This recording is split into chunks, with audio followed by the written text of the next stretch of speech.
13 November dan 11 Juni 2021, kilang minyak milik Pertamina di Cilacap, Jawa Tengah terbakar. Peristiwa kebakaran di depo pelumpang Pertamina merenggut 19 korban jiwa, 49 korban luka dan ratusan warga harus mengungsi. Sebelumnya, masih juga di tahun lalu 29 Maret tepatnya, kebakaran terjadi di kilang Balongan, Indramayu, Jawa Barat. Kebakaran depo Pertamina Pelumpang, Jakarta Utara, Jumat malam. Dan yang paling baru Jumat lalu, depo Pertamina di Pelumpang, Jakarta Utara terbakar, menghanguskan permukiman di dekatnya. Setelah kita melihat cuplikan video sebelumnya mengenai kebakaran yang terjadi di PT Pertamina, ada beberapa hal yang harus kita ketahui. Yang pertama mengenai bahaya yang harus diantisipasi oleh PT Pertamina. PT Pertamina sebagai perusahaan migas besar menghadapi berbagai risiko serius terutama di area kilang minyak seperti di Pelumpang, Cilacap, Balikpapan, Balongan, dan juga di Dumai. Berdasarkan sejumlah insiden kebakaran yang pernah terjadi, bahaya-bahaya yang perlu diwaspadai meliputi yang pertama bahaya fisik dan juga energi. Nah, kilang minyak beroperasi dengan suhu dan tekanan yang sangat tinggi. Kemudian sumber panas ekstrim dari proses pemurnian bisa memicu ledakan jika ada kebocoran. Kemudian juga ada tangki bertekanan tinggi dapat meledak bila tidak terkontrol. Kemudian juga sistem listrik tegangan tinggi bisa menimbulkan korsleting yang menjadi pemicu kebakaran. Kemudian penyebab yang kedua ada bahan berbahaya dan juga beracun atau disebut dengan B3, yaitu bahan bakar seperti bensin, LPG, dan solar sangat mudah terbakar. Gas seperti H2S dan CO beracun dan juga bisa membahayakan pekerja maupun warga sekitar jika terlepas ke udara.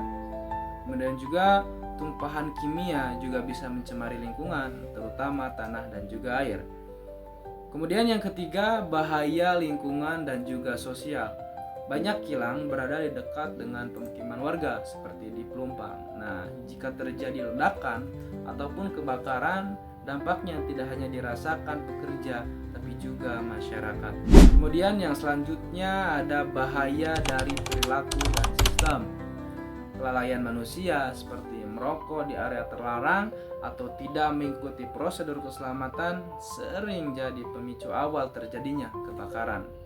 Kemudian ada kegagalan sistem seperti alarm yang tidak berfungsi, proteksi kebakaran yang rusak, atau tidak adanya pelatihan tanggap darurat. Perparah situasi saat insiden terjadi. Kemudian untuk yang selanjutnya mengenai tata cara pengendalian bahaya berdasarkan hierarki pengendalian. Yang pertama, untuk mengurangi risiko, Pertamina harus mengikuti prinsip hierarki pengendalian bahaya. Mulai dari yang paling efektif, diantaranya yang pertama ada eliminasi, yaitu dengan memindahkan fasilitas yang terlalu dekat dengan rumah warga. Kemudian juga menghentikan penggunaan bahan kimia berbahaya jika bisa dihilangkan dari proses produksi. Jadi bisa menggunakan bahan bakar yang lain atau bahan kimia yang lain. Kemudian yang kedua ada substitusi, yaitu mengganti bahan bakar dengan jenis yang lebih aman, misalnya yang titik nyalanya itu lebih tinggi dan tidak mudah menguap.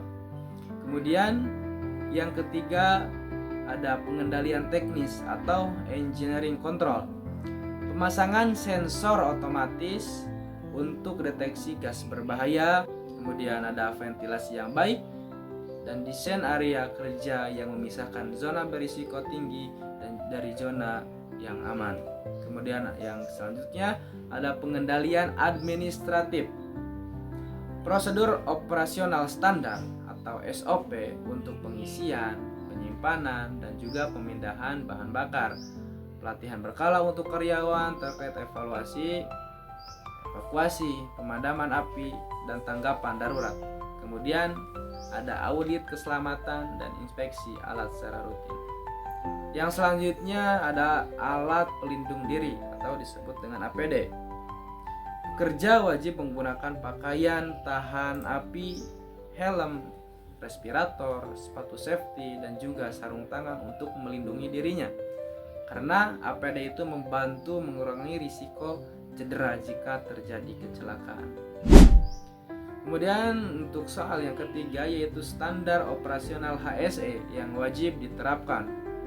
Untuk menjaga keselamatan kerja dan juga lingkungan, Pertamina wajib menerapkan standar HSE atau Health Safety and Environment. Di antaranya yang pertama dengan menerapkan standar nasional dan juga internasional.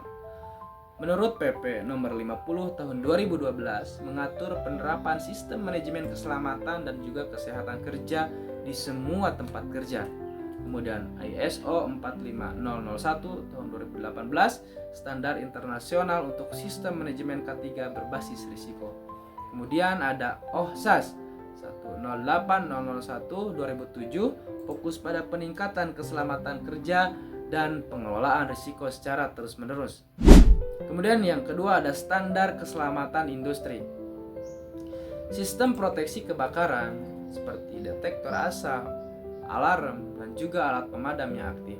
Kemudian penanganan bahan berbahaya, penandaan jelas, pelatihan khusus, dan juga prosedur evakuasi darurat.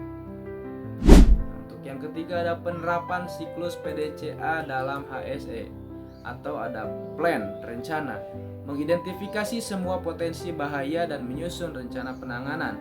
Kemudian ada do atau pelaksanaan, yaitu menerapkan prosedur yang telah dirancang. Kemudian ada cek, pemeriksaan, yaitu melakukan audit dan inspeksi untuk memastikan semua berjalan sesuai standar. Kemudian ada X atau tindak lanjut, melakukan perbaikan jika ditemukan kelemahan dan meningkatkan sistem secara berkala.